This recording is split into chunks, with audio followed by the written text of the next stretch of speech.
just don't know. I don't know. I'm looking, yeah. Marc Clarke, that's classic. I love it.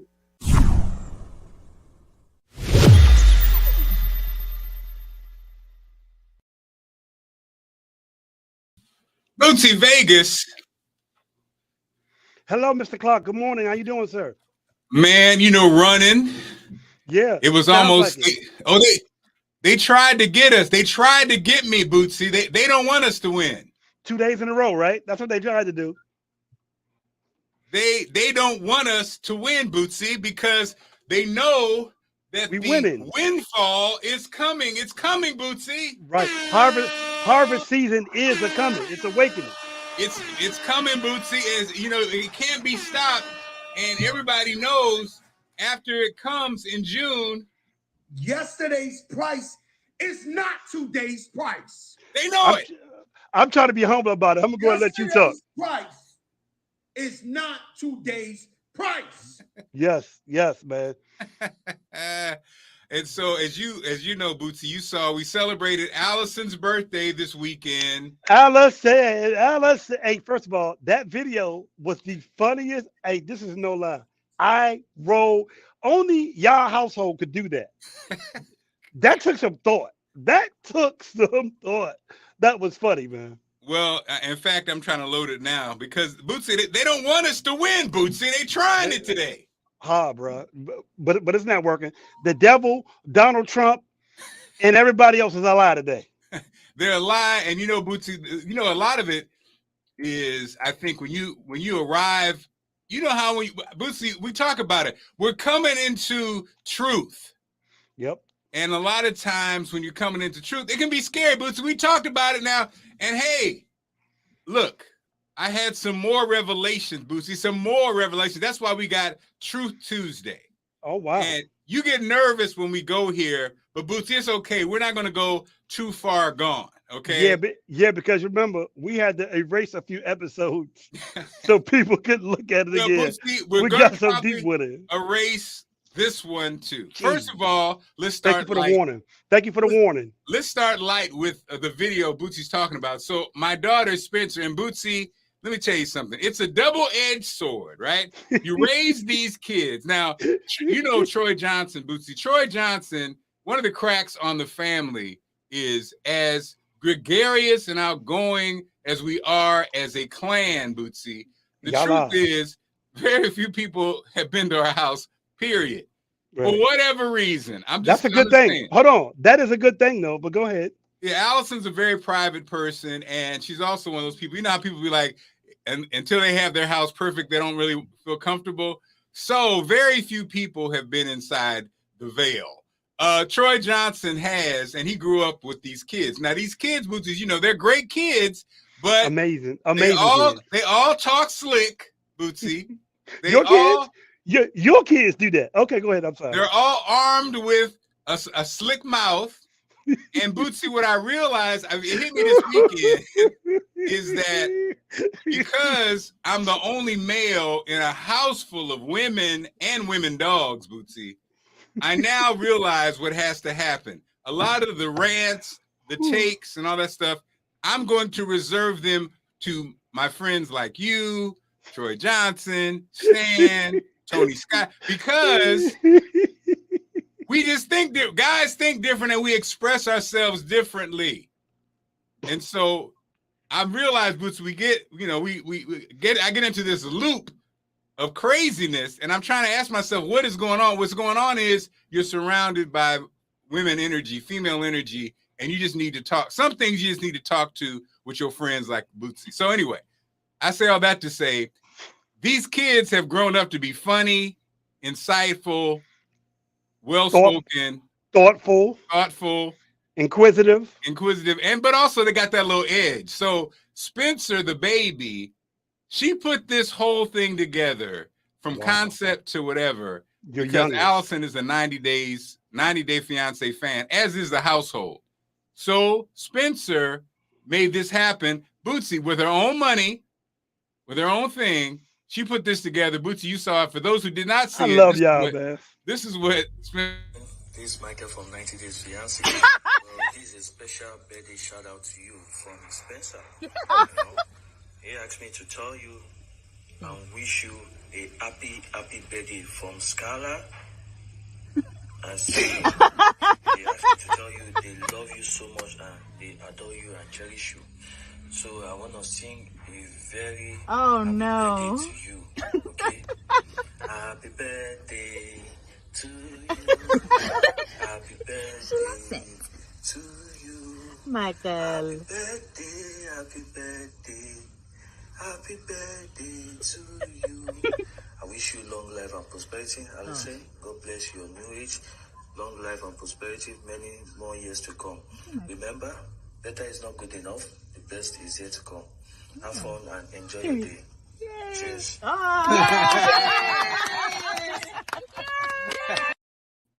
So now the funny part is, why did it bring a tear to the eye? Michael was such a nice, his little sentiment was so nice. I see why Angela loves this guy.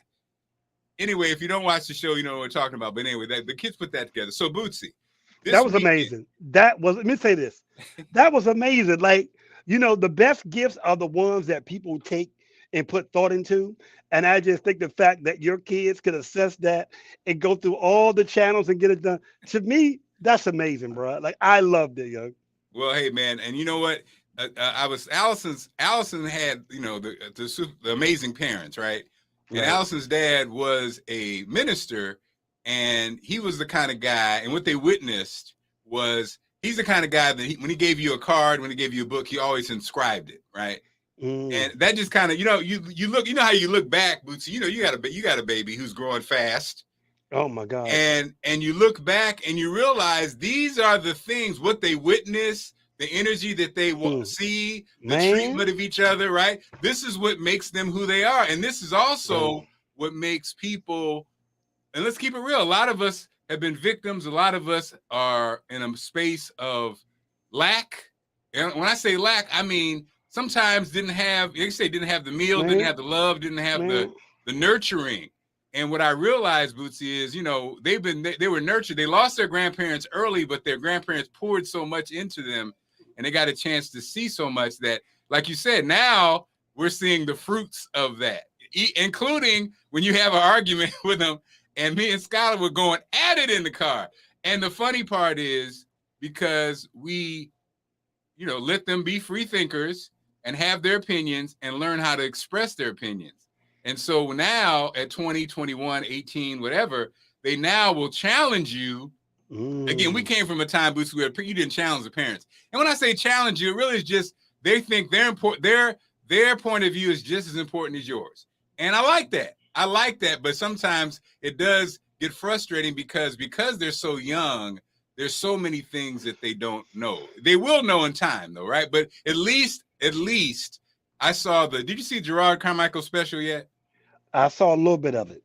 So he comes out, right? Yeah, I saw it. I was watching it bits and pieces, yeah. And the part that I feel sad about, Bootsy, and again, we know people, it might be us. Some people, no matter how old they get, it's hard for them to communicate honestly with their parents and the lifestyles that they choose or chose. For me, because of my mom, my mother was, when I got to be 18, she may or may not agree with a lifestyle, a choice, but she was like, that's your choice though. You know, it's your life, it's not my life. So if I happen to be gay, if I happen to be whatever, my mom was going to love me regardless. It wasn't based on her. She was like, it's your life. That was one of the things that she really put forth. I think some parents like to almost like have a hold on their kids their whole life, and don't, if it's financial attached to it, some parents really play that game. Well, I bought the house, you know, and my mom just didn't do that. I remember the first time we had that conversation, I was in college. I was a junior in college. And by the way, I paid for my own college, but my mom had given me a bedroom set. And as you know, Bootsy, when you move sometimes and you got to roll, I left it. I left the bed. I left it. And my mom was like, what? I said, it was a gift, right? She was like, okay, that was that. That was that note. She was like, all right, okay, and that was it. Because at that point, I'm making my own decisions, good or bad, and I have to live with them.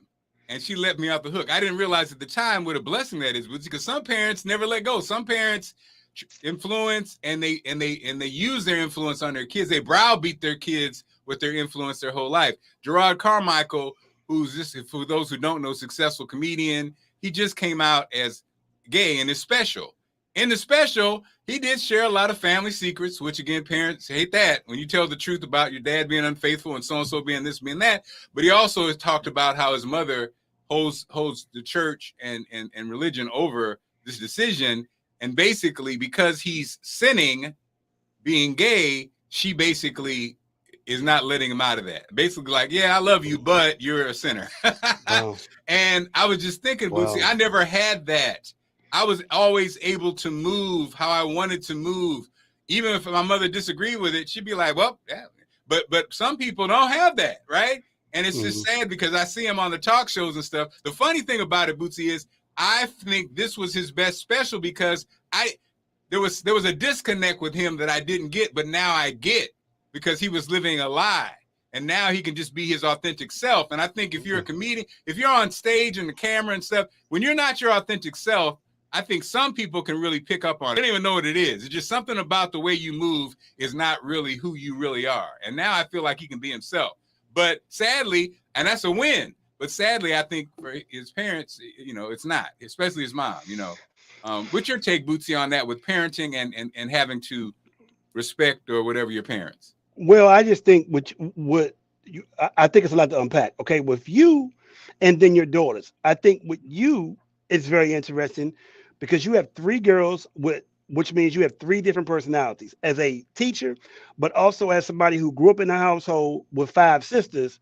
I know that you kind of got to handle and approach everybody differently. One type of perspective or how you deal with one kid or what a kid will need will be different from another. I don't think it's a one size fit all. I have some kids that I can tell one time, I can really tell them how amazing they are. They be like, you know what, Mr. Sally, you're right, and they're gone. Then there's others that I got to reinforce the same thing over and over again. So it's always an interesting dynamic. I just think as a head of a household, just as a communicator, you have to assess every situation differently and then approach accordingly. So I get what you're saying now. And let me say this. See, this is where it gets tricky. I don't like giving personal opinions on private matters. I have a real thing about that. I don't like giving personal opinions on people's private matters. But I will say is, I think the best thing that my parents did for me was not always let me have a opinion when I was growing up. Like sometimes it's best for me to hear your opinion, and then I say, well, let me assess this for you. If you go this route, this is it. This is set up for place. You have not lived long enough. Please be careful. Assess it. I'll give you a prime example on what I had to deal with 2 weeks ago. My son is a very friendly. He's very, very free. He just loves everybody. He lives an amazing life. He don't want for nothing. The school called me and said that he goes and speaks to everybody and he wants to hug and shake everybody's hand, and people are getting uncomfortable with that. So I had to sit and have a conversation with him about, hey, everybody's not happy. Everybody's not, this. Everybody's not, in the same space you are. Now, the interesting thing is his mama don't move like that. She's not speaking to everybody. She'll come, hey, how you doing? You know what I mean? Then I'm the different one. But I had to try a different approach. And his mom gave him one approach and I gave him a different one. And I just think when it comes to parenting, when it comes to leadership, you have to assess every child, their demeanor, how they react differently. So I think it is complicated. The more we have conversations with our kids is one thing, and the more that we assess and lay it out. Last thing with me, I think the reason why I am so successful at what I'm doing with these kids is I always tell them the end game. I always tell them where this is going to end up. If you do this, this is where it's going to end at. If you don't do this and you varying, you're quite possibly going to be here. My father served in 2 wars. He was from Monroe, North Carolina, and my mother was from Charlottesville, Virginia. Both Jim Crow, South, raising. And I love the fact that they would assess it for me and tell me how it was going to turn out. So I just think when it comes to parenting and when it comes to people, you have to have some insight, some dialogue, and give them a perspective of your opinion of where you think it's going to end. Because no matter what your daughter's debate you are, no matter, I mean, once again, I don't like talking about it, about your kids or just in general, but you and their mama have been there. Y'all have been high achievers in a business that most people dream of. You guys have done stuff. You guys have seen a lot of stuff that the average person has not. You guys have accomplished stuff. So it would be better sometimes for them to just take back and say, let me listen to your mama. Let me tell you something. No matter what I do, Mark, when you tell me something, I'm going to assess it. I'm never going to sit here and debate you and have a conversation with you like I know more than you. When Allison tells me stuff, you know what I do? I shut up and I listen and take it in. When Donnie tells me stuff, you know what I'm doing? And let me tell you one rule that Maurice White told me when he was mentoring me one day. He said, Boots, he said, Sally, you got to be smart enough to know when you don't know. And I think the best thing that we can do for our kids is say, hey, I know you got an opinion on this, but take it from me for somebody who's been there. You know what I mean? So I just think it varies. But I think there's a lot of insight that you could give. And you know what? I'm going to keep it all the way 100. I'm going to throw it back to you. Most people would have folded like a lawn chair if they'd have had your hand. I don't know many people in this world, if they would have had Marc Clarke's hand, the good and the bad, we don't know if they would have came out as great as you are.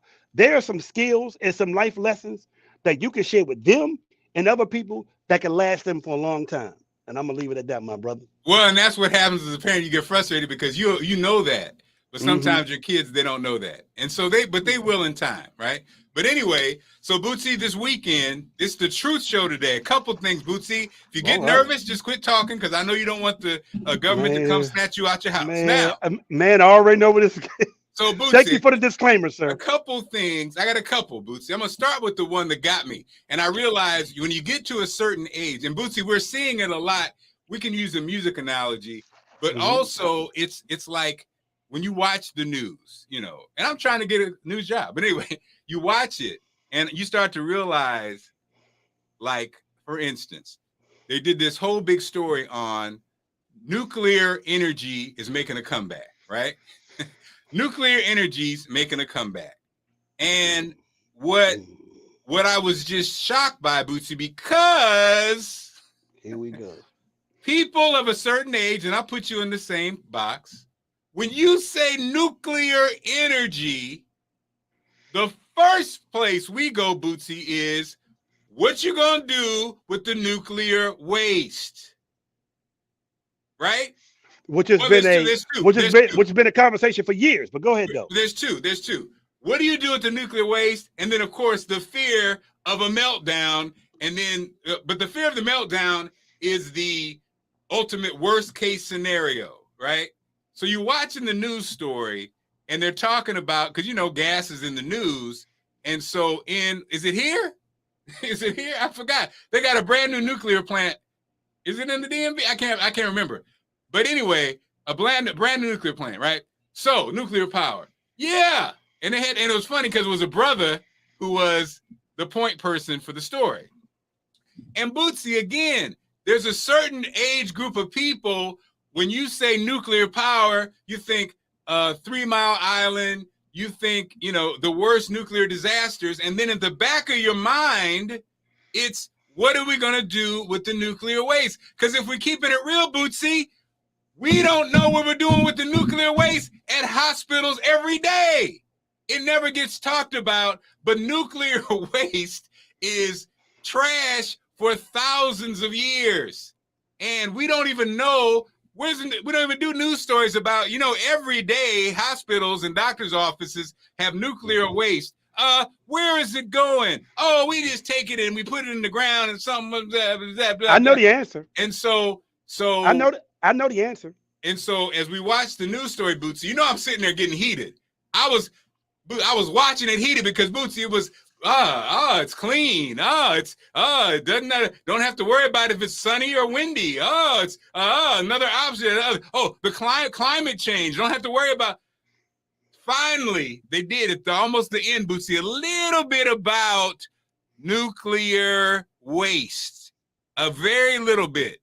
But not enough. If you didn't know anything about it, if you're not savvy, if you haven't been living a long time, you'd be like, yeah, nuclear power. No. So anyway, it just made me realize, Bootsy, how the way we are nowadays are these pointed conversations. They guide your conversation. They guide your thinking. And so now around the dinner table, what about nuclear energy? It's really clean. Yeah, it's clean until something goes wrong and we all die. Your thoughts, Bootsy? There is a, do you watch the Vice channel? Sometimes, yeah. So the Vice channel did a documentary special on this about these 2 counties in North Carolina where they were possibly dumping waste. Who knows? I don't know, and how in these rural areas, they were fighting for the for the ozone layer, and how people in these 2 counties in North Carolina was getting cancer at a rapid rate. So I would encourage you guys to go to the Vice channel and check out these documentaries. Wasteland. It's called Wasteland in North Carolina. And I'm gonna leave it at that. Mr. Clarke is trying to walk me down that aisle, and he's not gonna do it. So next topic. So what I realized, Bootsy, oh snap, Columbia's in the house. So again, pointed conversations, right? Pointed the media, the marketing of media, the marketing of the story. Of media. No, I definitely get it. How it is presented to you, how it is presented to you, how the story is shaped to lead your thinking on what is good, what is bad, without really giving you detailed facts on the health benefits and then the health decline or what it is. You just get one perspective. Continue, Mark. Look at Kevin. Dialtheism. Dialtheism is the view that there are statements which are both true and false.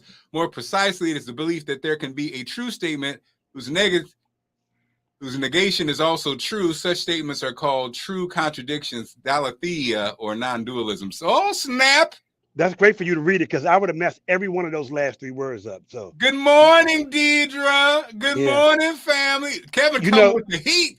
So Kevin's so pissed off he leaves the country. Is obviously well read and frustrated, because the funny part is, Bootsy, I'm gonna save the one that's gonna get us in trouble later. Man, you see, I'm just sitting here like, man, like. So okay, and so the same thing with food, right? The same thing with food and the false, it's FDA approved. That really doesn't mean anything. FDA approved holds no weight from a standpoint if you're eating something based on, hey, is it safe for me? You can't base it. And Bootsy, you fought for your life knowing this, right? Because I was thinking about red dye, known carcinogens in not only food, but in baby food. Like known carcinogens in baby food and now baby products, now that the whole baby powder cases have now been exposed. Baby powder, Bootsy? Marc Clarke, ladies and gentlemen, woke up this morning and decided to choose violence today. That's what he did. He woke up and he woke up on the wrong side of the bed. You know what I mean? Very interesting topic. That whole food thing is a deep discussion. But I do think, and let me say this, I'm not disagreeing with nothing you're saying. I'm not agreeing or disagreeing. Let me just say that. But I will say is that through the World Wide Web and what we have at our access at our fingertips, you can do more. People should do more research on what they eat. I think they should really do a better job of reading the back of the stuff. And if there's a word that you really do not fully understand, you should Google it and research it and see what it is. And as tedious as that may be, it can help you as you move forward. Because a lot of this stuff, if you research it and learn like how me and you do, you'll get a different perspective of it. And even if you do, it's still not. It's still hidden in a lot of ways. And so, what made me think about it is, so you go to like you said, let's take water for instance, right? Now we go to the store, and if you look at the pricing, you know that when it says purified water is purified with a chemical which some say is a carcinogen, right? And I'm not naming a company, but a couple of the big beverage companies, if you notice, they have their branded water. And most of the time it's purified water, but the purified water is regular water with a chemical in it to purify it, right? That's why even in the discounts, spring water spring water is cheaper. Spring water is more expensive than purified water. That's why you see a sale and be like, hey, 1 million bottles of water for $1 versus, water like that is more expensive because of not only is it's not purified, mm-hmm. but it also, what'd you say? And the source of it, you know what I mean? The source of the water, and also the it's 8.8. It's the alkaline water is more expensive. Now the challenge though is that's also a game, because it's almost like now everybody will pay more for non-GMO products, but some of these products still may in fact not be as pure as you think they are. So it's a tough game, and some people say, well, it doesn't matter. Today is the truth show, Bootsy. I'm just, again, making us, just keeping us sharp. You can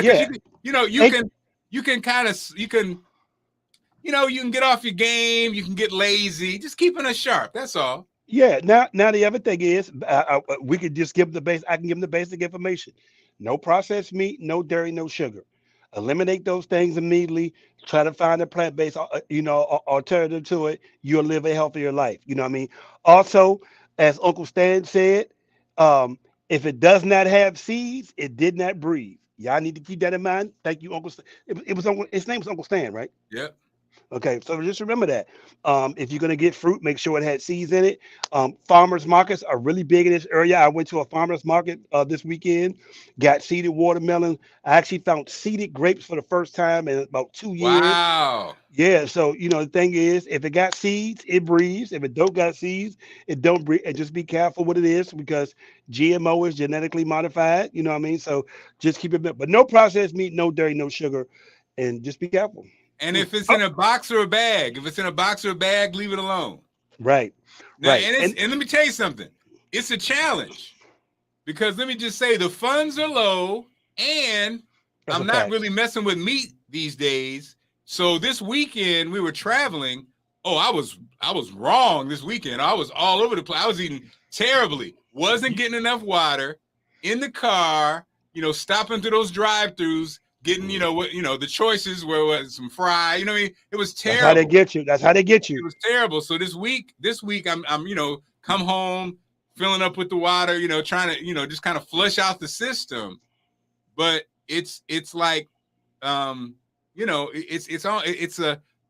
mindset, it's awareness. It takes a lot of effort. But it starts with the thinking, right? And so all I'm saying, Bootsy, today when I talk about truth is just be careful where your mind's pointed, because it's a whole machine that's pointing, right? Or say it like this: it is a whole marketing plan geared towards you. That's the other thing. Like when you put it in context of the fact that you're being marketed and sold something for a specific purpose, that will definitely make you look at it. The machine, that can be broad, you know what I mean? But I think earlier what you said about how even when you're talking about the news story about the waste, that Yes. that it's being marketed to you that way. Yeah, you don't, and if you don't know, I heard Country Wayne. For those who don't know, Country Wayne's a comedian. He basically blew up on social media. He's a funny guy. Used to be a drug dealer, and then he turned his life around and got into comedy, right? And he had a bar, talking to Jay Morrison or Jay Morris, the real estate guy. Yeah. He said the reason they give drug dealers, more time than violent offenders is because if they get in business, they're going to run it because they sell a product that you can't market. I was like, damn, I hadn't even thought about it. He's absolutely right. Everybody we know, if you know somebody who is a true drug dealer, they usually got the numbers and the brain, their mind is pretty amazing, right? Those guys, if you know them, if you take them out of the drug and put them somewhere else, they usually succeed because they understand how to get to the market. Mm-hmm. They're very aware of looking at how the market flows. Right. Like Customer services, customer contact. Right. Right. And the interesting thing is, as we're living in a world now, even in Maryland and Virginia, weed is becoming legal in more states now. So just interesting thing about how now they have found creative ways to market weed now. They even market the health benefits of it, even though a lot of people had always known CBD oils, and things. So it's interesting about what Country Wayne said it's true is that even with weed, they have found creative ways to market it in states that have been, Commonwealth states that we never thought it was going to be socially accepted, and socially or politically. You can see now they're moving and gearing towards that. That's how this world is changing. But it is true. When they find a creative way to market it and can sell you on the so-called health benefits like milk does your body good, things start to change a little bit. And the thing about it, there's always the fly in the ointment. Is even when we talk about weed and everybody sings the health values, you still can't get away from what it does to your lungs. A weed smoker versus a person who doesn't smoke, the lungs still get beat up by it. I don't care if it's weed or whatever. That's not a healthy exchange, right? And also now that you have some people feel like, hey, it's safer because it's now clinical and they're selling it to you. You have to ask yourself, you have to put a question mark, or is it? Is that all that's in it? But they find other things to make it seem cool for you to smoke. Just think, vaping is becoming really, really popular. And initially they sold it as a healthier alternative to smoking nicotine. And then I forgot the other thing that everybody do at clubs where you hold a little thing and you blow it out. Yeah, it's the same. Yeah. Yeah. They have marketed to make it really cool now. Yeah. You know what I mean? And the health challenges you get from those are worse than weed and everything. But when you look at it, it's all marketed towards you. Yeah. You know what I mean? And they make it really fly and cool for you. You know what I mean? Like they have really sold vaping as some healthier, cool, or hookah is what it is. That's what it is. And hookah's like smoking 25 cigarettes. Right. Hookahs, you know what I mean? But they make it so in DC, they have hookah lounges now. Oh yeah. Like everywhere you go, there's a hookah option, and they make it so cool and fly. Like this is the most socially cool thing, and the health challenges that it brings is never sold to you. But and cigars are hot right now. Same thing. But hookah is really, hookah and vapes are really horrible right now, but it's marketed in such a cool way. Going back to what's being sold to you, what's being presented to you, how it's being presented. And all of it is, I mean, I'll smoke a cigar from time to time, and when I'm tripping on is how, as somebody who wasn't not a smoker, somebody who had experience, the smoke and all that stuff is overwhelming because your body's not used to it. Just a gentle, virginal, pink, healthy mouth of mine, corrupted by the smoke. And at first, you're grossed out. But all it took was a weekend, was a little smoke and a little drink, And I got it. I was like, this is why people get addicted, because it's a certain feeling. I remember the first time I ever had smoke in my mouth, I was like, how do people kiss each other who smoke? You know what I mean? But then it's like when you're drinking, it's like if you're in the life, if you're doing it, then you know what it is. You know, your baby kiss you and stuff. People like, okay, she smoked or he drank or whatever. He smoked some weed. It's like you deal with it. But I just remember, as an inquisitive person, the first time, and I was, like 20 years old, I was like, how do people even that, and it's probably the same way when we think about Bootsy. Foods are like that, foods are like that, imagine, like my daughter Sydney she didn't have a wing till she was like 12. Wow. And it was funny because it happened. Now imagine if her first experience was a wing, was at a cookout with somebody who didn't know what they was doing, and they half cooked the chicken. You know how that taste. She would have never had chicken again. But unfortunately, or fortunately, it was at somebody who had the bomb ass wings, Bootsy. So she was like, woo, this is amazing. And the funny line that we always talk about is, so she was 12. So baby was like what, 7 or 6 or whatever. And so she was like, where do you try the ribs? That's funny. And that cookout. And so I'm just saying, all this stuff, from the bad habits to the stuff that we love, right? It's an acquired taste, but like you said, it's marketed and pushed down our throat. Yeah. Yeah. I haven't gone back to the meat, not because, I haven't gone, I'm going to go, I guess. But the funny part is, Bootsy, you know how it is when you stop doing it for a minute, it's almost like subconsciously, it's almost like I'm holding out for some reason. I don't even know. I can't even say that I'm, you know what I mean? I can't even say that, like I said, I'm never going to do it, or I'm just grossed out. It's just, I'm just in a space where a part of it is, I know how much it takes to digest meat, with your stomach and stuff. There's a part of me that's almost like, you know what I mean? But this fake meat and these fake dishes, Bootsy, they're kind of the same thing. It's almost like, what do they say, choosing, what's the frame, Bootsy? I need your help. I'm older than you. What's the phrase? Pick your poison. Oh, right? Okay, yeah. Well, but let me say this though. I would love to know what has been the greatest change for you, how you feel since you have made this diet and health change lifestyle, because we do see you losing weight. We do see you looking better, but what has been internally for you the biggest pluses for you doing this? Well, sadly, oh God. Well, Bootsy, yeah, I'll say this. It's weird.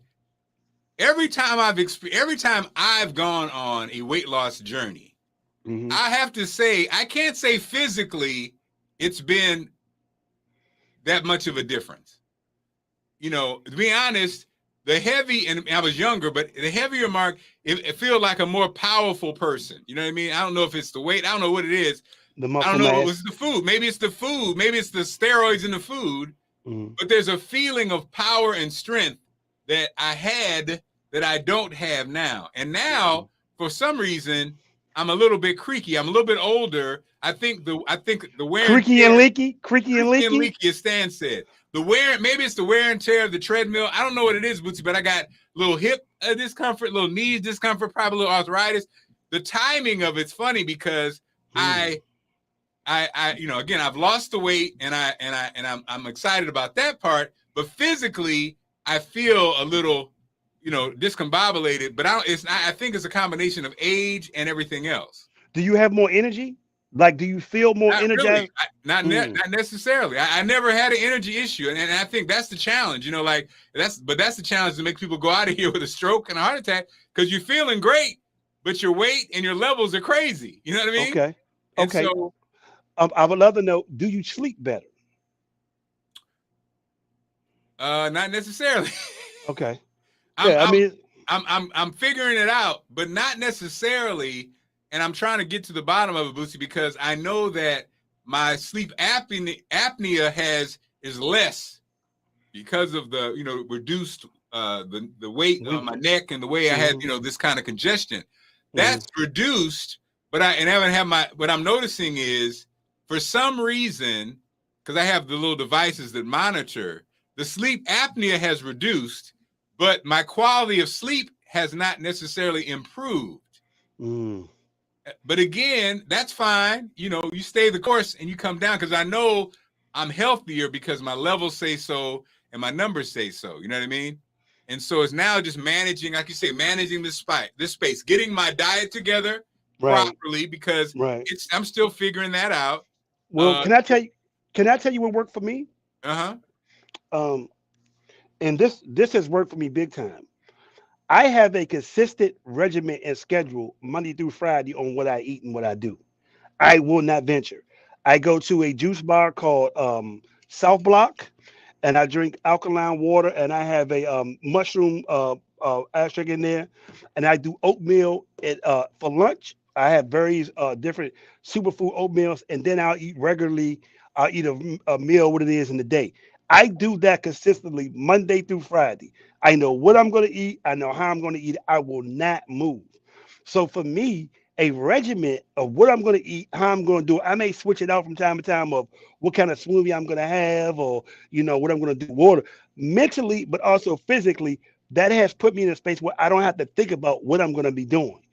I know I got to be in my office by no later than 9:30 to prepare for my clock that begins at 10. So I would say if you don't do nothing else, maybe if you could set a straight regimen Monday through Friday of what you're going to do, and maybe you should see how that feel, because the pressure of not knowing what I'm going to eat, or what I'm going to do, and me able to think about other things, it has really helped me. And the other thing is the way I eat, it helps me sleep better for some reason during the week. I have I love not it. I have not, like, it's crazy, like, um it's interesting because I don't know how this is going to turn out. So I'm doing two shows with Raheem Devon in May. I'm doing two musical shows. So I'm changing my schedule starting tomorrow because I got to do a bunch of practices. But normally I'm in the bed by 10 o'clock. Like, I have it set. So I would, tell everybody that's out there is to get a consistent, strict regimen doing Monday through Friday and try to stick to it as much as possible. Because the most consistent people, successful people, are the most consistent with their regimen. You know what I mean? Every great leader I saw that I've been around, they kind of had the same regimen every day. So I would encourage you to do that, Mark, and people out there listening. Try on Monday through Friday to have a regimen and stick to it and don't move. I love it. I love it. Yes, I love it. And so that's what I haven't done from a food standpoint. I've been experimenting. I mean, I'm eating good, but Mhm. again, But you look good, though. But Mark, I ain't being funny. I'm not being funny. yeah, You look good, and you sound good. I was really worried on if you were going, because I dealt with that when you're going to have the wind power. How was your voice going to go up? But you have not lost nothing, and you look a lot better. I looked at pictures that come through my timeline of us last year and doing these things and whatever. And I'm looking now. You definitely look like a new person. I don't know if you feel better. I don't know if it's helping you, but just from a standpoint of how you look and how consistent you are being on here, it do seem like you're moving in a different direction. no, like I said, I don't. I feel good. You said, do I feel better? I don't feel necessarily better. I feel good. I don't feel Mm. bad. I'm just saying, you know what I mean. And that could also be a level of just feeling. But yeah, I did have my blood work, GG, and everything. I mean, I'm good. My levels are good. Again, I'm just. So I never felt bad. I guess that's what it Mm. is. I never Okay. felt bad. Okay. So it's not that I feel bad or feel less than. When I say Mm. the power piece, you know how it is, Bootsy. You know how it is when you lose weight. The strength piece, and I'm getting older too. I Yeah. mean, I I'm getting I dealt with older, that. I and I'm dealt with that when I had 55. cancer. You know what I'm Right. saying? But anyway, so Bootsy, No, our last and, segment that you, and let me just say this. The reason why I'm encouraging you to say that is because you were so open and honest and transparent on your journey when you before you went and had that surgery. yeah, I thought that was amazing. I love the whole premise of transformation. I love that. I think people should see after the transformation now. You know what I right, mean? right, right. That's Because the people should see that, because you know, even though I had knew you, I learned more about you, and I learned more about what you can do at a later stage in your life. From a outside looking in, I don't think it's no accident that you were able to attract the CBS Great Day Washington thing. I thought that was a great correlation of you mentally going in one direction, yes. and then the gates open. I just hope that maybe you can share more, because that was amazing to watch. That was amazing. Like, you know what I mean? It was, and let me tell you something, bro. I really, when you were going through that, I felt like I was taking it with you. I know Allison is like, if Boosie called me one more time asking to stand or some mom, Jesus Christ. One day she said he's fine. You know what I mean? Like that's how much I was invested, and I can only imagine how everybody was invested in it. You Well, know what I mean? So, Bootsy, you guys were my angels because I felt you. I mhm, felt you, and I never forget. You know, when I first started, you know, so it's almost like, you know how people I say you have to get out of your own way, get out of mhm, your own insecurities. You have to, oh, you know, it's so funny. So what happened was, so I start off, and I was kind of, had to adjust to reading the teleprompter and doing stuff like that, right? And so mhm, Allison's coaching me, and it's I love it because life, man, life. That's why I'm saying for those who are listening and going through, because I'm going through right now financially, but I'm mhm, not subconsciously. I'm not consciously in the present. What you see with your own eyes is not where you are. So mhm. I got all this in the back. I got all this in the background that's blowing up, but what you're seeing right now is the struggles that you see.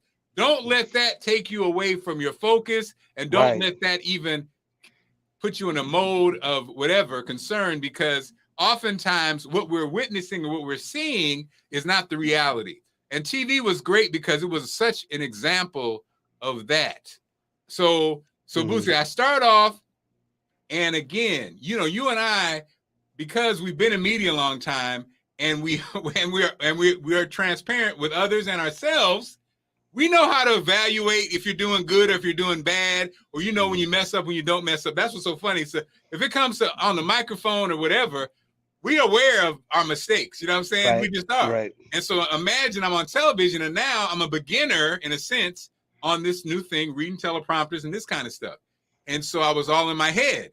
And so initially I was boom, boom, boom, and Allison was working with me. So then I was taking her clues. And so I got to the point where I felt like I was getting in the groove of reading the teleprompter and doing my thing. And so this is how life works, right, Bootsy? So then they call me in the office, just like let's say I'm in the space where I'm like, yeah, I'm doing I it, got it. I I got got it, it. man. Mhm. They come in, and and my boss is like, Mark, what happened to the energy? Now, my mind, again, I've been in offices many times before. I've been critiqued many times before. And the thing that was funny, Bootsy, was really, in my mind, I was like, in my mind, I'm like, I thought I was really doing good right now. I mean, what is it? She said, Mark, we didn't hire you. We didn't hire you to be a news person. We know that we hired you to be Marc Clarke. Wow.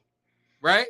Wow. But it was great, Bootsy, because What a lesson. I was trying to be a news person, right? You said I was focused on reading the teleprompter. I was focused on saying the words right. I was focused Right. on that. Timing, the enunciation, right. Yeah. She's almost like, nah, don't worry about that. We ain't expecting that. We're expecting Marc Clarke to show up. So that was such a great lesson in life because, and then after that, Bootsy, I was in my space because I'm like, oh, I got that. I can be me. Yeah.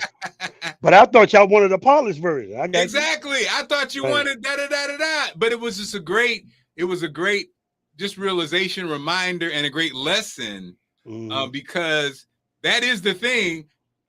Can't nobody else be you. Everybody can read the teleprompter. Some Man. people are better than others. Some people are masterful. Some people are all right. But Man. what you can't do is replicate. Somebody can't be you. And so Absolutely. what a Man. great lesson, right? Mhm. About just life Like in general. It was a nice life in general. refresher.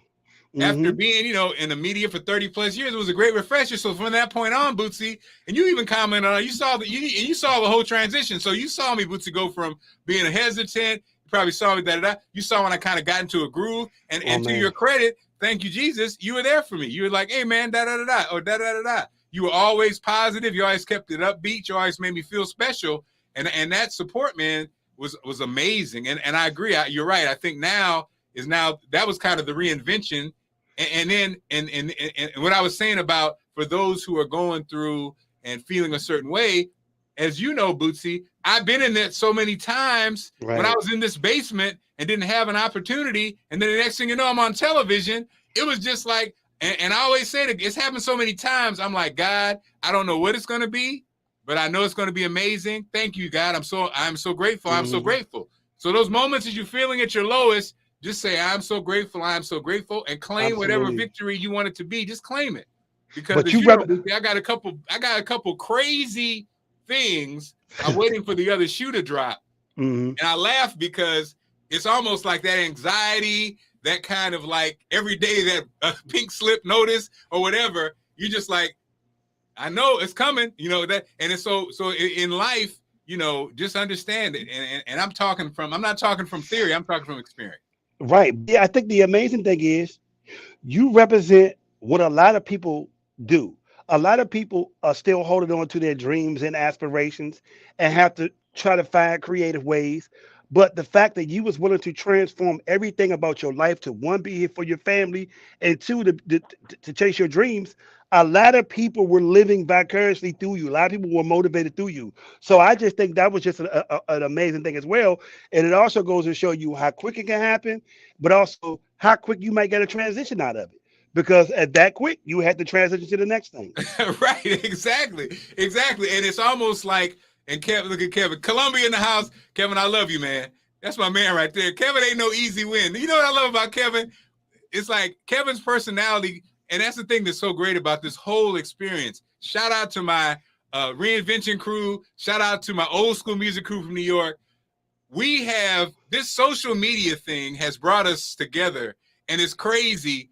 We will ride or die for people that we ain't never even seen in person. You know what I'm saying? Like Kevin Reynolds in Columbia is a genius. He's artistic. He's smart. I could tell Kevin rubs a lot of people the wrong way. He is who he is. You know what I'm saying? Take it or leave it. Take it or leave it. He's an authentic person. He's the kind of person that if he loves you, he will fight for you. If he don't, he'll say F you.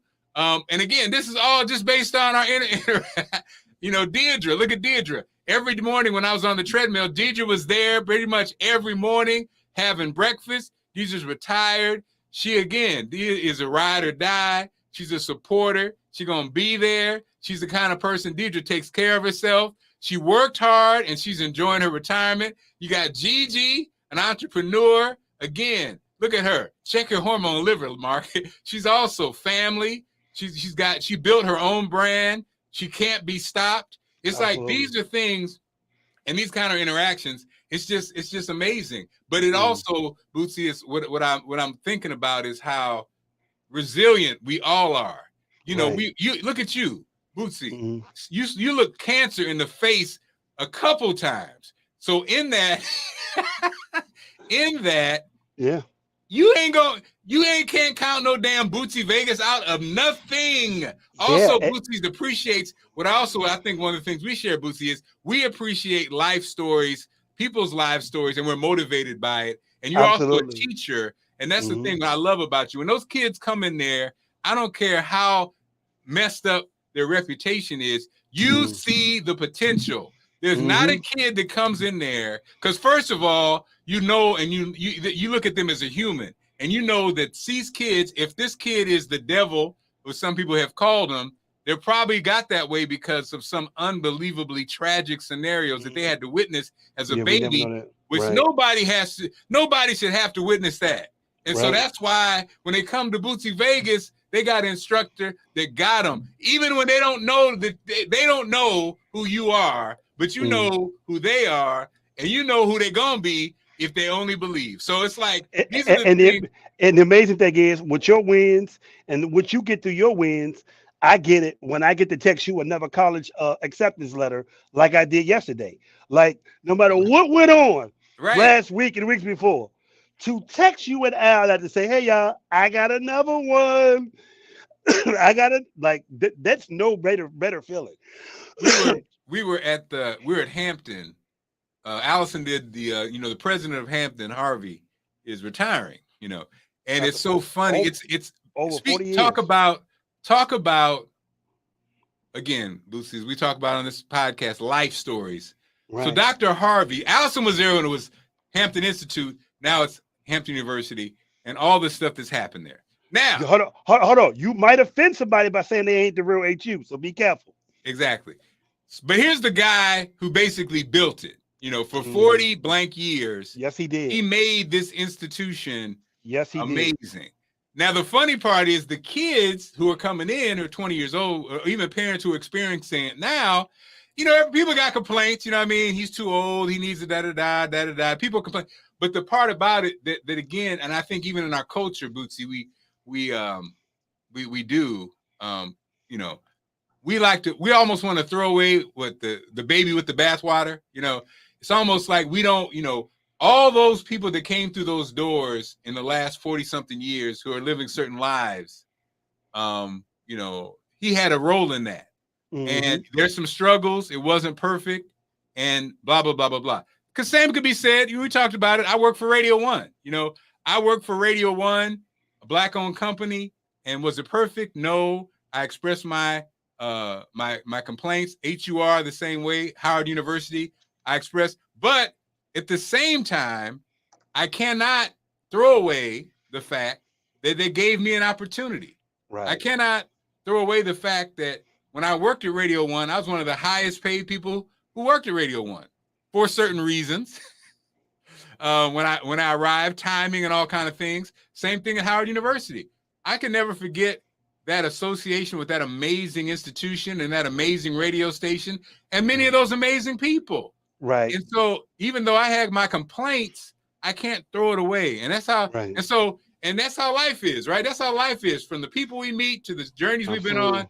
I can't throw it away because it's a part of me and I'm a part of it, right? Yep. But at the end of the day, I said all that to say, Bootsy, this experience that these moments that we have, and these people that we come in contact with, I think the blessing is that we realize it. That's the part. We're not looking back on it saying, you know what?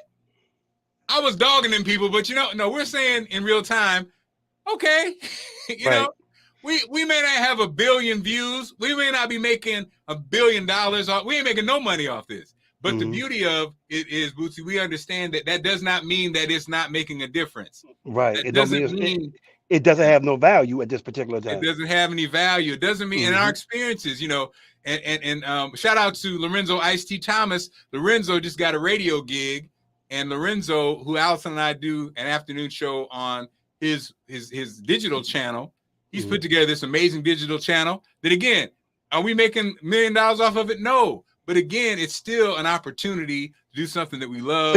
Let me ask you a question. So you guys are still doing that? Yeah. I didn't know that. For my birthday, I want to be your third y'all host. You know what I mean? I've always wanted to do radio with y'all too, and just be in between what's going on there. I want to do one episode for my birthday. Oh, you can give me a gift. When's your birthday? May 30th, my brother. Memorial Day. Oh yeah, no, we definitely do that. Man, is the 30th the last day of May? 31st. Okay, so yeah, because I'm actually born on Memorial Day. I was born on the holiday. What? Okay, so yes. So Bootsy, you got saved from my conspiratorial. Yes, I did. I messed that word up, but my timing was perfect on this. I got you out of that. You did well. Come on. That'll be next Tuesday. Okay. So okay. Well, so Bootsy, it is 11:03, Mark. Okay, go ahead. Do you need to go? Because we're wrapping up. Oh, no problem. That's right. I just don't want to go down that conspiracy hole you were trying to walk us down. We're not going down that, but I do. So Bootsy, it finally hit. You know how shout out to Sandra who watches these. Now Sandra got 5 jobs. She's in demand. Sandra was the person. Hi, Sandra. Many people had crypto conversations. Sandra was the person for whatever reason, because I think her gift is she's kind of like can break it down to 3-year-old understanding of the crypto thing. So she got me in the crypto world, right? Crypto world, right? And so Bootsy, I finally clicked in. It's finally clicking in on a couple of reasons, right? I'm not trying to be confusing. So Bootsy, you tell me if I'm confusing or not, because I was excited because I was like, okay, number one, to me, this is why, because I'm not a conspiracy theory person, but I don't say conspiracy theory, Bootsy. It's money, it's government, it's power, right? Anytime the people get too much power, to me, something gonna happen.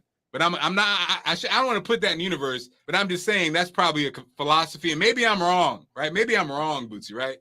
So crypto, for me included, I got a little bit of understanding, is like almost like, you know, crypto is just, you know, it doesn't mean much. It didn't mean much because I really wasn't getting it, grasping it, whatever, right? Mm-hmm. So you got so your birthday is May 30th, right?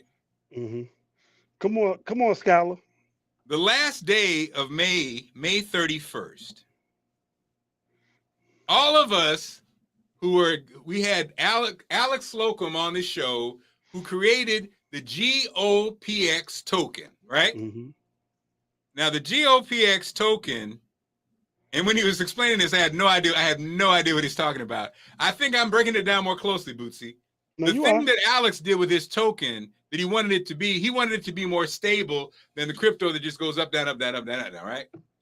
So the test we're going to see, he had a patent pending process, which he put the token in the blockchain. He assigns 5 different values for the token. So those of us who got in early, $1, right? So the 5 different values would be $1, $100, which it is now. On May 31st, Bootsy, the value is supposed to go up to $500. I forgot the dates, but all I know is the next date after that, it goes to $1,500. And then next June, it goes to $2,500, right? So, for an example, if I have 100 tokens, Bootsy, and they were at $1, that would be $100, right? Now it's at $100. If I have 100 tokens, that's $1,000, right, Bootsy? Are you with me? Is it making sense? Oh, you make I already know where you're going. Continue on. I'm excited for you. So, on Bootsy, the day after Bootsy's birthday, which, by the way, is the first time those of us who joined, the first time we can buy more, not buy more, we can sell more. We can sell is after that, it goes to 500. That would mean that I have 500 times 100 is what, Bootsy? I hope it's 5,000 for you. Right. It's 5,000, right? For you, I hope it is. 5,000 if I had 100 tokens, right? Mm-hmm. Then when it goes to 15, when it goes to 1,500, that would be $150,000. And then if it goes to 2,500,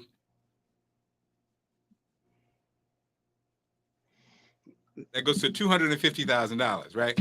So anyway, we get the point. So right. So I have 600 tokens. So the day after your birthday, the day after Bootsy's birthday, I would have, in theory, $300,000 worth of tokens.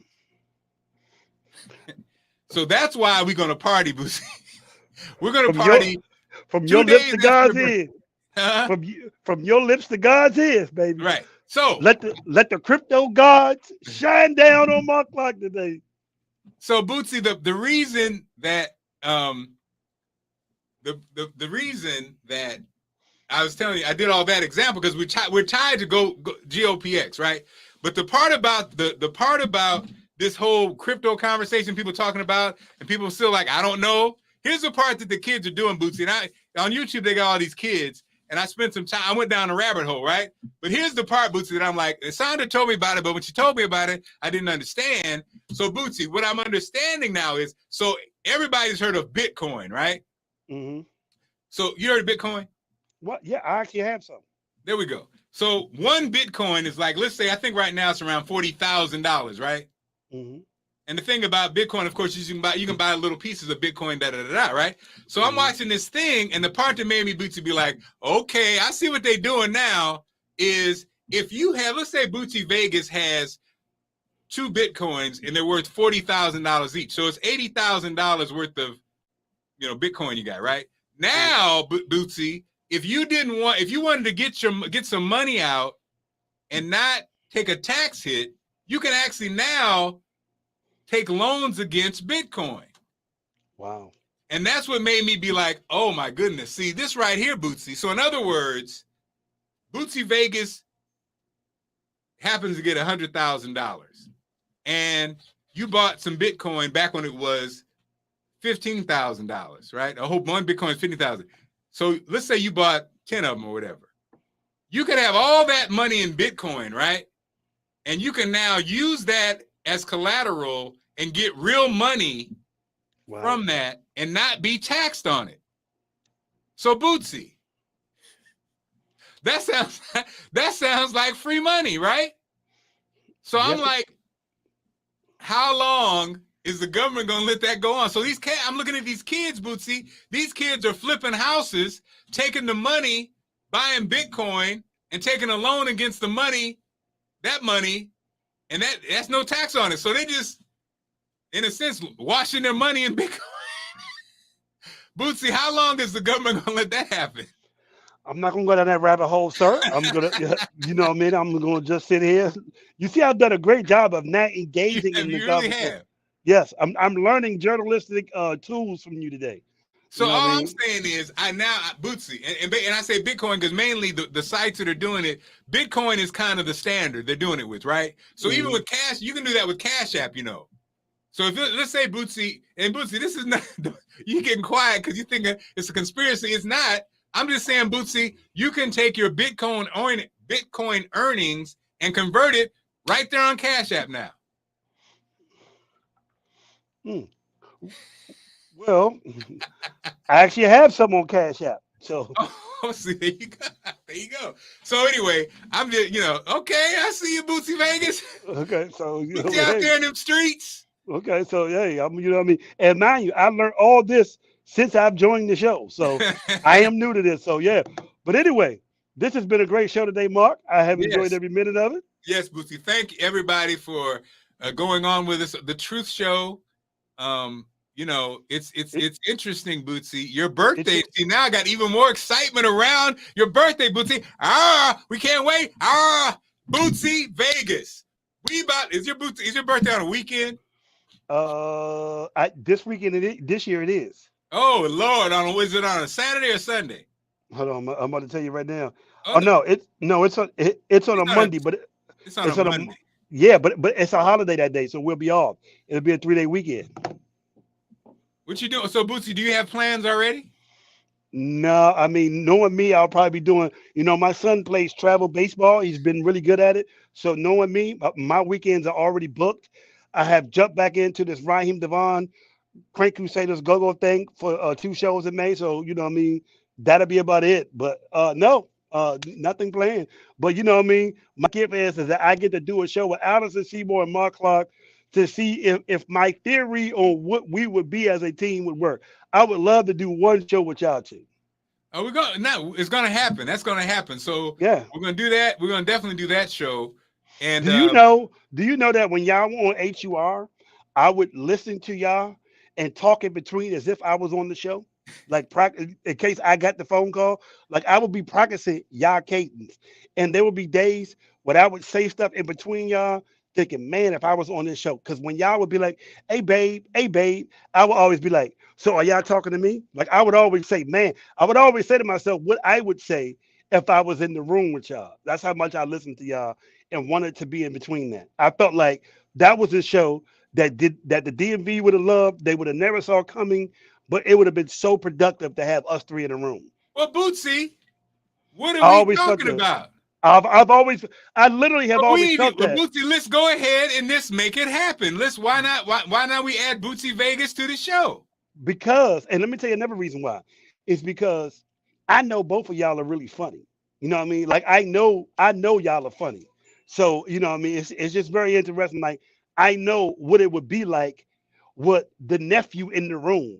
That's always funny on joke time, but does have a different, funny, intelligent perspective in between y'all. Wait a minute. I always felt that would work with us. Tiffany did the same damn thing. Tiffany is doing it. Okay, so this is what we'll do, guys. So we're doing it. We know we do it virtually anyway. We can have you all on the damn show. Yeah, but literally, I listen to y'all. And Well, as I told you before, I did it. They interviewed me for something over there. wait a And minute. I remember thinking, oh, this is going. I'm gonna be in between it. You know what I mean? Like this, because to me, it was a no. In my opinion, Mark, me, you, and Allison in DC at that time would have been an onslaught. In my mind, I was thinking we're gonna send Mark to Anne Arundel County. He gonna handle all that from here. Allison gonna have her community, and I'm going to the streets of DC. We going to go-go's. We going to the middle class, Department of Public Works workers, school teachers, everything that I was brought in to do with Donnie that worked. I was just gonna do it with y'all. And I remember telling them in the meeting, hey man, this would work. You don't understand. I do all the jingles. I'll do all the theme songs. Mark can bounce off of me. He don't have to worry about a bunch of stuff. The stuff that you think I can handle. I remember just thinking in my mind, oh, this is going to work because they know. And the other thing is, y'all know me, and y'all know my energy. So it wouldn't be like it would be offensive because y'all already know me. Y'all already know I'm in there jokey, playful, but also I'm a parent like y'all.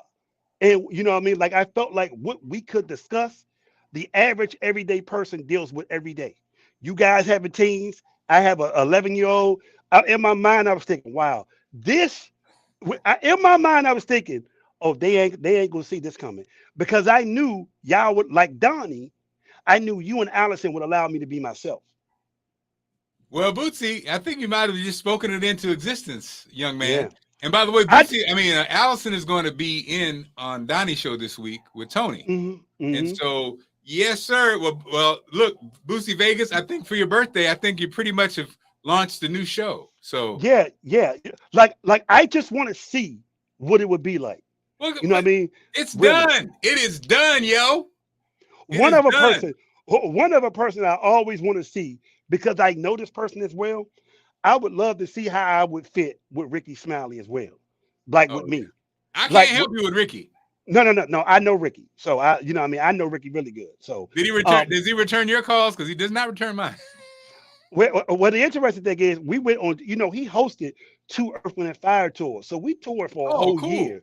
Yeah, it was called the Kings of Comedy Music Tour. It was Bruce, Ricky Smiley, Earthquake, Earth Wind and Fire, and the Ozzy Brothers. And let me tell you something. Every day in the catering room, we had a ball. Ricky Smiley actually was the first person to come to me and say, "Hey, you should do radio. You should go home and do radio." He was still in Birmingham at this time. I don't think he even had hair crack at the time. He Wow. he Yeah, he I remember told that. me, he told me, this was 2001, 2002. He said, "Dude, you should do radio because the way you can improv and jump in the conversation." And I'm like, improv? And here's another thing. The cast of Earth, Wind, and Fire told me the same thing. Yeah, you should think about doing that. And I'm like, well, what is it? Because nobody had never told me. Ricky Smiley is the first person ever to tell me to do radio. I swear to God, Kevin says call the show Three's Company. man. Three Company Hey, too. bro, I'm telling you, in my mind, I knew because you're beloved in your area. Allison is beloved in her area. I'm beloved in my area. We just would have got in the room. You know what I mean? No bases would not have been covered in the DMV. That would have been an onslaught. That I'm like in my mind, I was thinking, oh, this would be a problem because we just gonna tell you to go home. You go back to where you've been, Allison. You go where you've been, and let me handle everything else around this surrounding area. You know what I mean? In my mind, I was thinking, ooh, this about. I mean, Well, let's do it. and remember, it was close. You know what I mean? It was, yeah, yeah. Yeah. And the reason what I appreciated was you would let me come on and do segments sometimes. You would let me just, come on and jump in some days. And I remember somebody from the station called me and said, "Hey, that was really funny." Remember when Merrill Bowser had put the sign down there, Black Lives Matter, you let me call in and say some funny stuff. Somebody called me from that station and said, "Man, that was really funny what you, Mark and Allison, did today." Like, I swear to God, I swear. Somebody called me and said that was really funny. If only they had said that to us. Yeah, Anyway, but it's okay. Bootsy, you just spoken into existence. That's going down, son. yeah, That's yeah. going Because down. Because let me tell you something. Everybody don't know how funny Allison is. They don't know. Like in my mind, like Allison that came to my class. Do you know last year Allison came in our joint and joned on me because my beard wasn't connecting, and the kids wouldn't stop laughing. Like she was giving me beard advice, and something new people were shocked. She was like, "Yeah, you got to make it connect here. It's not connect." And people were rolling, laughing at Allison, making fun of me. Like every about every 10 minutes, she would just say something else funny, and people You're was her like, brother. You're her brother. "Yeah, like I tell her all the time, I'm the nephew you and Mark never knew you had." But Allison joned on me the whole time. Another time, I asked Allison to make a video for me saying how awesome I is. And the kids, something, and she said, "You really want me to do this?" And she looked over at the kids, and the kids bust out laughing. Like, I'm telling you, like, when she get around people that she's comfortable with, I'm thinking, like, y'all don't know how funny Allison is. She is funny. That's my No, wife. She bro. funny. You know she Bruh, funny. bruh. She joned on my beard to where I was about to say, okay, I was about to say, okay, Allison, I got it. You know what I mean? Like, hold on. You remember when y'all had y'all thing, when you had your event in the winter, Marc Clarke thing, when you was in that hotel? Yeah. And Allison saw me and said, "Hey, Boots, baby." I thought she was going to joan on me. If you look, I was kind of slumping down a little bit, like I think She, Allison about to snap on me in front of so she everybody. gave you love. She Yeah, gave she you gave me love. love, but I didn't know. Good thing about that, I didn't know. I'm thinking she might throw one of them jokes that she do with the kids. So let me. So I was like, "Hey, Allison," you know what I mean? I didn't even go over there by her. I never went over there. I didn't take it. I went the other way because I'm thinking Bootsy, Allison may get me.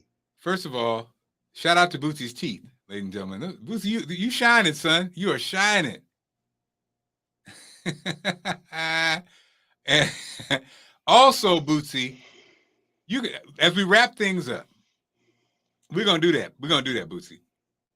As we wrap things up, Bootsy, why you're a musician, you're a producer, you're an insider, right? Mhm. I wanted to do this with PJ. PJ Morton, but I didn't get a chance to.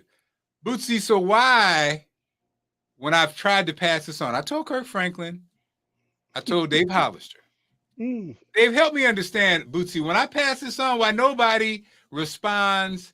Is it a bad? Here's the question: is it a bad idea? Is it not a great idea? Or is it just too obvious? Okay, I'm gonna play this and then we'll come and ask you, right? So when I suggest to gospel artists that this song is a no-brainer to redo, right? I'll play it and then I get your take. Why do they blow it off? Is it A, not a great idea, kind of whack idea, or too obvious? Okay, ready? Mm. I'm gonna play it and then I'll come to you to get your opinion. Ready? I always say this would be a great song to redo gospel-wise. Lights will guide you home and ignite your bones, and I will try to fix you.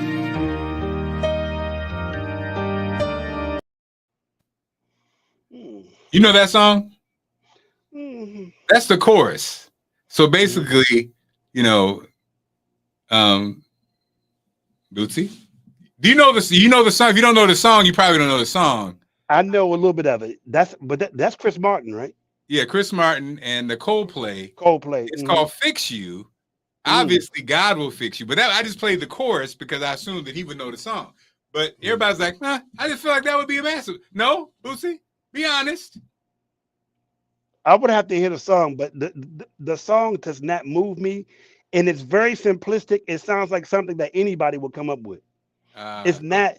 It's not the most intricate thing. You know what I mean? I mean, hmm, you know what I mean? hmm, From what I heard, it may be a little bit simplistic. You know what I hmm. mean? And it's not one of their famous songs, is it? Oh yeah, it's one of the biggest songs. Oh, okay. Well, that could be it too, because it means you got to pay a lot of mechanical rights as well, or whatever. But you know that's interesting. I'm gonna have to listen to the song in its entirety though, to see if it See, catches me. I've never heard it. So Kevin said, nah. Damn it, Kevin Reynolds in Colombia. he's being honest with you. He's keeping it. Is he keeping it 100%? Yeah, he is. Okay, well, that's going to wrap it up for us, Bootsy Vegas. Once again, we're over. We're over. I didn't think we'd go this long. You've been avoiding my conspiracy stuff. I was going to start with the government backed. No, okay, I'll leave it alone. Yeah. Next All right, Tuesday. Bootsy. Tomorrow it is another exciting day. Thank you, thank you, thank you. And any parting words? No, thank you. Congratulations to my student, London Jones, who will be attending Lafayette College on a full ride. Anacostia Southeast Zone. It is a great day. You know what I mean? To God be the glory. You know, all these amazing resources are just falling my way in the name of these kids. And it's great to see that somebody will be the first in their family to go to college. You know what I mean? So that's another thing. So as we wrap up, Bootsy, I want people to again in a nutshell. So you have this amazing program in Ward 7 and 8 in DC. 7 and 8, a challenging. East of the river. For those who know, you know what I mean? It's east of the river. But I want to give a supreme shout out to the congressional ward. People are not paying attention to what I'm doing. So basically, my program is backed and supported by Congress. Is only one youth organization that supports youth initiatives in Congress, and it's only three programs. Mine is one of them. And with my program, when they do their volunteer hours, they get a Congressional Medal of Freedom, which is the highest civilian honor you can get in America. And no youth, let me say this, no urban youth organizations have access to it. Once you get that medal, your letter of college of recommendation comes from a member of Congress and you get paired with it. That has never happened before. So a lot of people are still confused on how is he doing this? Well, I'm supported by Congress. They have this criteria. We meet this criteria. And then they pair up with somebody from Congress who they write their letter of recommendation. And I can be honest with everybody on here. Last year, they told me, one of the heads, that we would never even know or deal with anybody east of the river had it not been for your program. And they told me that. And the success of the program has been very interesting. It's been Republican and Democratic senators and Congress people supporting us. And yesterday, somebody from Anacostia Senior High School, for people in DC who do not know, Anacostia teachers went on strike the first semester, and the counselors. So they didn't even have a guidance counselor full time. But the thing about the Congressional Award is they do your college applications and paperwork for you. So it's basically a system where they guide and lead you, pay for your fees and everything.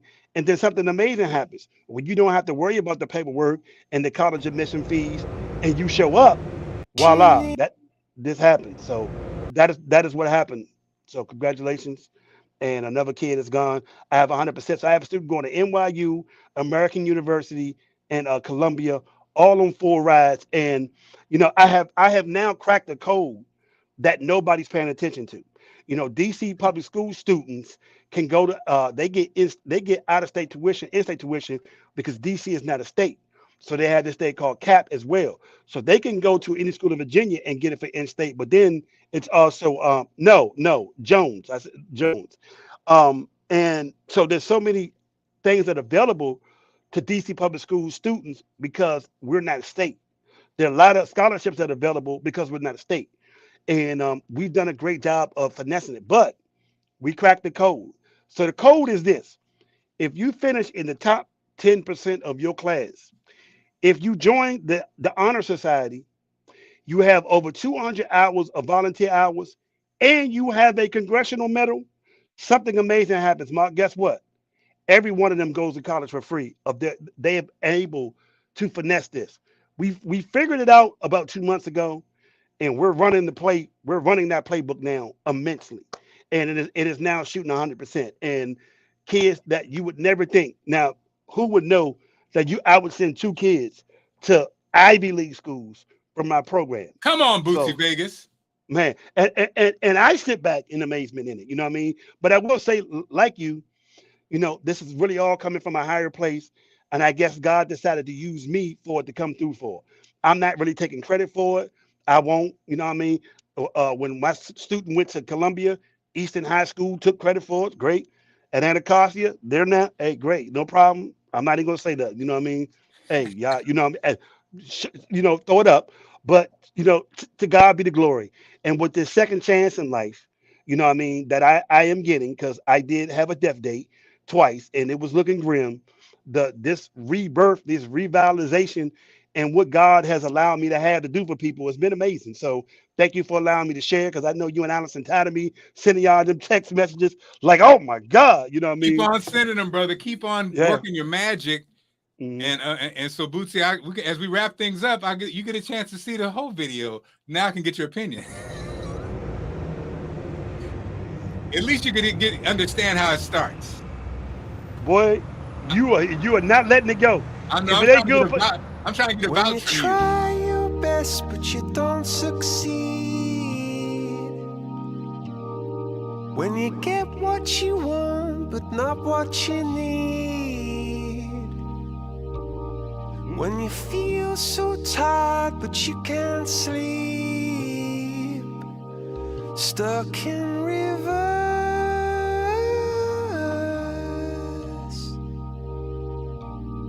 and the tears come streaming down your face, when you lose something you can't replace, when you love someone but it goes to waste, could it be worse?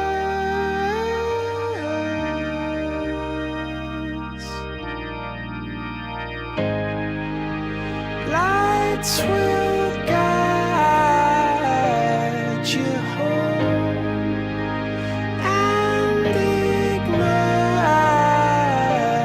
your bones, and I will try to fix you. No? First of all, that may be the longest intro that I think I've heard. Like, it don't take you nowhere. I guess if you're a Coldplay Chris Martin fan, you would. But I could definitely see how somebody who is a creative thinking that won't really move them. That's a long intro. Like, you have done radio. If that ain't the longest intro you've heard in a long time, like, as almost you wait for something to happen, it's like a ballad in an organ, and he's singing these long, slow notes. Yeah. Okay. Is anybody okay? Well, look, I got Deirdre on my side. Okay. Okay. Deirdre, we having breakfast.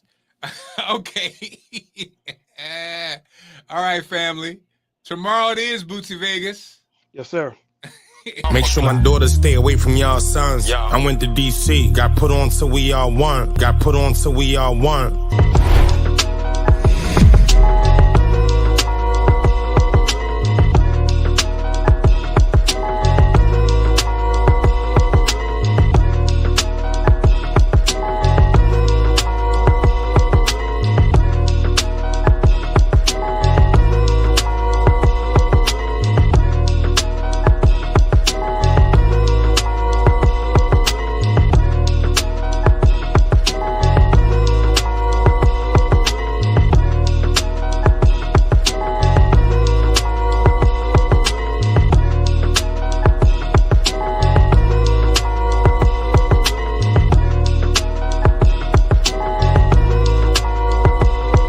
I went to DC, got put on till we all won.